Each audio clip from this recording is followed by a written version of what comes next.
was believing when no one believed me. Now they gotta see me from the nosebleed or the front row. I don't care who I see. Dreams to reality, I'm too real for reality TV. Remember I was piss poor, now I'm writing this. Big dogs, what is going on? It is your host, Peach. That is what the gaming world calls me. I'm sorry. That's just what I go by. And this is the Peach and Smee's Boom Boom Room podcast. Gotta say podcast because otherwise it gets misconstrued. And if you haven't seen life, understood. It's over your head.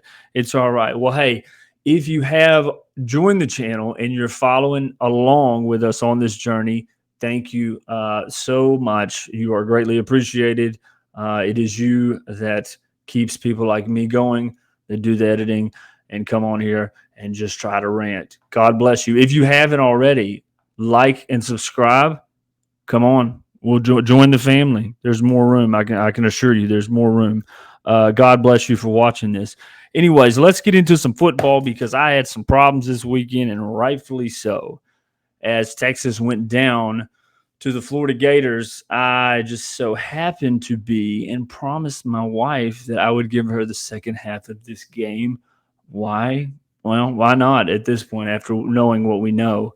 But I was at a Kidtoberfest watching a puppeteer entertain kids as I'm watching Arch Manning throw this fourth quarter interception. And yeah, tough one. Wore it through the night, wake up the next morning, and just like all of us Texas fans that have been through the Tom Herman era, the Charlie Strong era, and even the latter part of Mac Brown, we had some PTSD. Because at one point, somebody was like, hey, Texas is back. I hate when we say that.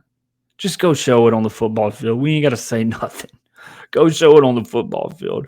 And sometime, at least this year, we don't have an identity as a team. We don't. It's sad. Sometimes I feel like we go out there and we just have the privilege of playing that beautiful white and burnt orange. Driving to church because that's what I needed that Sunday morning to get through the hardship of the loss. Looking at that beautiful New Era cap I had, I put it on my head and I wore it into church and I took it from the Aggies. Had some Texas Tech fans in there. Oh, well, you know, kick a man while he's down. Good for you. Good for you. But I'll wear it because I love the team. It is what it is. I've grew up true to this, not new to this. Longhorns. Let's talk about offense, guys. Did our running backs even leave the airport to go to Gainesville? Did anybody see them? Because I didn't. 11 carries for 15 yards. Now, here's what I'll say. One thing. I don't know what Coach Sark had schemed up, but I can tell you, if you were to give me that headset with 11 plays to call to get more than 15 yards, I hope you would take the over. I would. I believe in myself more, at least enough to get 15 yards out of 11 carries. I hope you would take the over. That's horrible, guys. Offensive line was horrific. I don't want to single anybody out or call any names, but Baker, gosh, that's all I'll say. Anyways, absolutely horrific. Absolutely horrific. It was a second. If you watch the tape, and then after every snap, go to Florida's offense, and then go to our offense, and after every snap, about a second and a half after that snap, hit pause, and see how much push who got. I could promise you'll understand why we lost that game. So funny. Anyways, we're going to go to Arch because, it's making me sick. And it's Texas fans, too. Don't run, because some of y'all make me sick, too. I said it. Let me tell you why. Arch Manning, in that Florida game, was the only thing to hang your hat on outside of it. The man was gritty. The man was getting paper clipped up, throwing 38-yard dimes. Was he perfect? No. But was he better than at least the most part of these games? Yes, 100%. Arch played. He played tough, man. He ran when he needed to and got some explosive plays out of the run. Matter of fact, if you didn't have Arch, you didn't have a rushing game. He made the throws he needed to make. He sat in the pocket, man, and there was I was very impressed with him sticking through some of those throws, even the throws that he hit. That one where Parker Livingstone absolutely got railed on his shin. I was impressed, but the people that just think it's okay to make more videos about Arch needs to transfer or Arch is maybe the worst. Dude, come on. You're an adult. You should know. Come on, brother.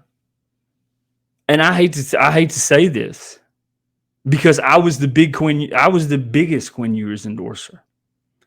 And I argued with everybody head to toe of why Quinn Ewers should be the quarterback at the University of Texas and why it wasn't Arch Manning's time. And then it was Arch Manning's time. And here I find myself again. I see some light out of the kid. And people that just don't know nothing. People that just like either to hate on the burnt orange or white, or people that all they know is the burnt orange and white and not the X's and O's and the that side of football. You know, you hear the comments. I guess I'm gonna have to do this with Arch too. I've got an Arch jersey. I'm gonna have to start putting on for him for all you haters outside of Texas, and there's a lot of haters up inside of Texas. Shame on you. That's your quarterback. We're gonna ride with him. What you gonna do? We're gonna ride with him. He played well enough. That's what we hang our head on. And if you ask me, hopefully it stair steps up because OU's coming this weekend. What a game it would be to see that happen on that. The most disturbing part about the entire day, 100% goes to the defense. This was the defense's worst game in 2 years. I can't remember a time where I just felt like I felt, and probably Washington 2 years ago when I'm like, dude, we really can't stop them. I remember when we played Arkansas, when we just had announced in the Big 12 that we'd be leaving to the SEC when Sark first got here, and it was 10-yard, literally 10-yard carries every touch. It kind of felt that way. Jaden Baugh had real estate to run through. When does this happen the last 2 years at Texas? And what truly troubles me, some of the schematic side, yes. Some of the schematic side. Now, remember, you didn't have Muhammad, so you can bet your tail, and if you watch back film, you can see every bit of it. They took every chance they could get. They took a shot downfield at Grayson Littleton. They went after Kobe Black several times and was successful. But we had no kind of push from the defensive tackles. And how? You bring in 6 from the portal. Next man up, how? If you're not ready, who is? How?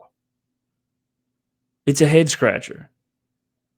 The most troubling thing that I have put my eyes on from this game, and matter of fact, it was, I'm sure most of you felt like I did after the first couple of drives. Okay, well, defenses, they tend to bend, not break. They're going to settle in, and we're going to see a different defense here. And we broke several times. And the effort that was at least portrayed over the camera through the TV screen was pathetic. It seriously looked like Florida had played somebody and went to battle. It looked like we played 3 scrimmages, and that's very much what we did play. We didn't, in maybe the fourth quarter, we said, oh, snap, this is a game in Gainesville. Wow. It was ugly. It was ugly, but you know what? Here's our hope. This is what we know right now. And I'm trying to be the optimistic Longhorn fan because call out some of the haters. And like I said, I'm going to call out the people in our own camp, the Texas fans in our own camp saying, fire Sark. Why? Look, did you just not see Florida? DJ Lagway go to Death Valley, throw 5 picks. Billy Napier inevitably fixing to lose his job. They come out there and put belt to booty on us.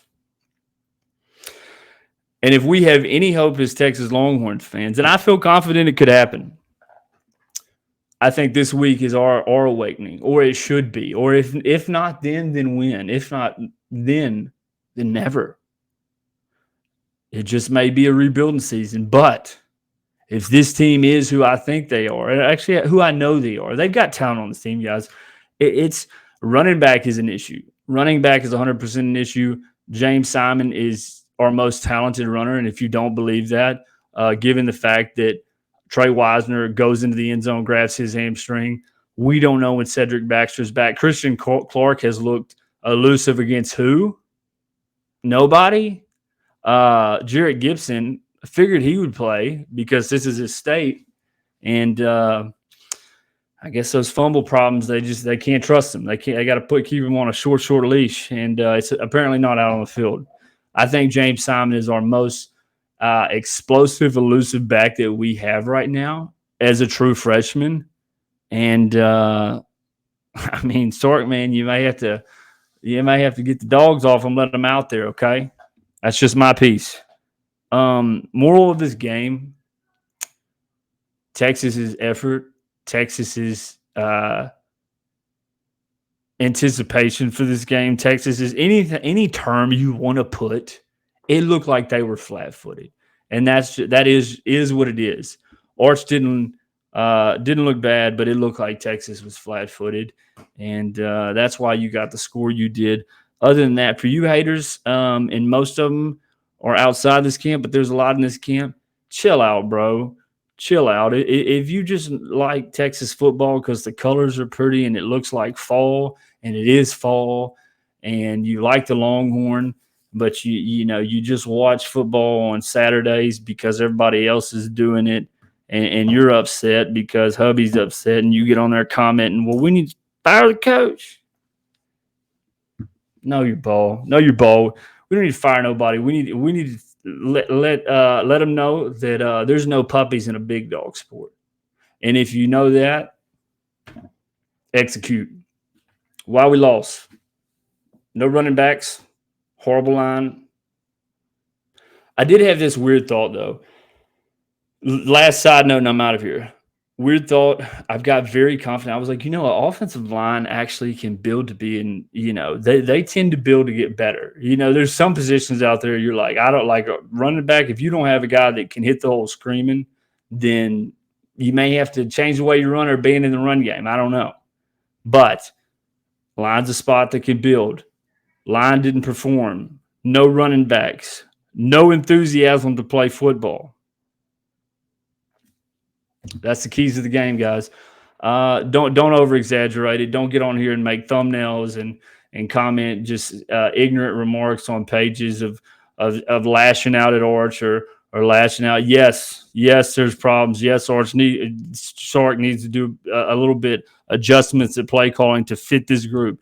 Arch looked better. You got what you asked for on that. Offensive line needs and must look better. You'll see this week. Guys, James Simon, it's looking better to me every day. Defense was uncharacteristic. I'm hoping that's a one-off as a Longhorn fan. Let it be. Other than that, I'm going to get off. We'll be back on here for a reaction show to the entirety because that's really what we do. I'm just a Texas fan. I had to get on here on a side note and just kind of vent, get some stuff off my chest. Texas fans, it was ugly. But I believe in the team. I believe in the coach, and that's what we have. It's too soon. It's way too soon. There's still some opportunity out there, and hopefully you learn from your losses more than your wins. So That's where you're judged by, not on the highs, but in the lows. Hook 'em horns. Guys, it is 6:45 here as I'm recording. It won't be when I let this video out, but just know, as I'm recording this video, I still know that at this time, OU still sucks. God bless you. Hook 'em horns. We'll see you tomorrow afternoon and before game day. Other than that, this is Peach, your host. Thank you for watching.